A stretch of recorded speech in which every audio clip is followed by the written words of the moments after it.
Dad's voice cracked through the clinking of silverware like a knife. "You're not getting any inheritance, Lacey. Your brothers deserve it more." No hesitation, no shame, just a decree. I swallowed my wine slowly, letting the burn steady me. My brothers smirked across the table, already drunk on imagined wealth. Mom kept her eyes down, complicit in silence. I didn't argue, I didn't plead. I cut a piece of ham, lifted it to my mouth, and chewed. Calm, silent, invisible. They thought they'd buried me with those words.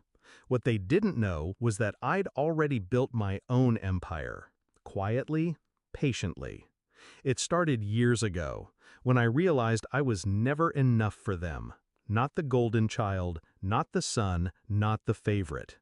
I was the one they leaned on when bills went unpaid. The one who babysat without thanks, loaned money without repayment, showed up without being asked.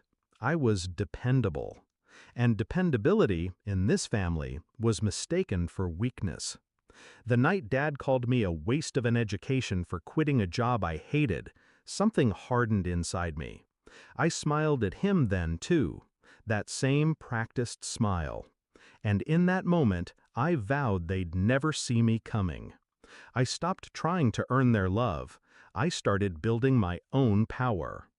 The first crack of betrayal was subtle. My oldest brother forgot to pay me back $15,000 I lent him for his business. My youngest brother sold the jewelry I gave him to cover rent.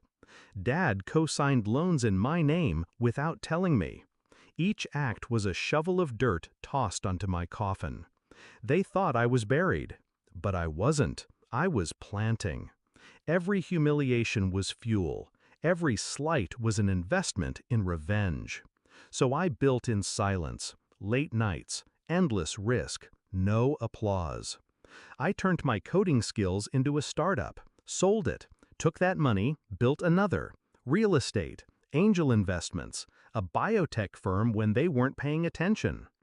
While they mocked me for being single, I built a life so large no one in this house could see the edges. I became what they told me I'd never be, not just successful, untouchable. And the best part? I told no one. Christmas dinner was my final stage.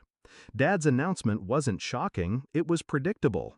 I knew how he'd divide the crumbs of his modest estate. I knew I'd be erased from his will like an afterthought. That's why I didn't flinch. That's why I kept eating. Because the truth wasn't theirs to give, it was mine to reveal. The reveal came sooner than expected. It was my nephew, the loudmouth teenager who couldn't survive 5 minutes without his phone. He gasped so loudly the room froze. His screen glowed as he stammered, "Aunt Lacey, you're on Forbes, the billionaire list." Forks clattered, chairs creaked, eyes locked on me. I kept chewing, slow, deliberate, while my nephew read aloud the headline that had just dropped online. My name, my company, my valuation, the number with 9 zeros behind it. The silence that followed was heavier than any words my family had ever spoken to me. Dad's hand trembled on his wine glass. Mom finally looked up, her face pale. My brother's smirks curdled into panic. I dabbed my mouth with a napkin, then finally looked at them, one by one. "Don't worry," I said softly, almost tender. "I don't need your inheritance." The knife cut deeper than shouting ever could. The chaos came quickly. My brothers demanded explanations, asked if I'd helped their failing businesses. Dad stumbled over himself, suddenly praising my hard work. Mom tried to rewrite history in real time, insisting she'd always known I'd be something great. I just sat there, sipping my wine, watching them choke on the taste of their own greed. They weren't happy for me. They were terrified of me, exactly as I planned. The truth is, I didn't build my empire for their approval. I built it so I'd never need them again.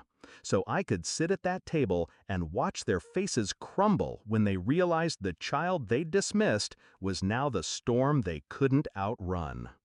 Revenge doesn't always come with screaming or slammed doors. Sometimes it comes with silence, with patience, with a billion-dollar headline that detonates at the perfect moment. As dinner ended, Dad muttered something about family sticking together. I stood, kissed Mom's cheek, and thanked her for the meal. Then I left, calm, silent, untouchable. And as the cold December air hit my face, I finally let myself smile. Because the truth was simple.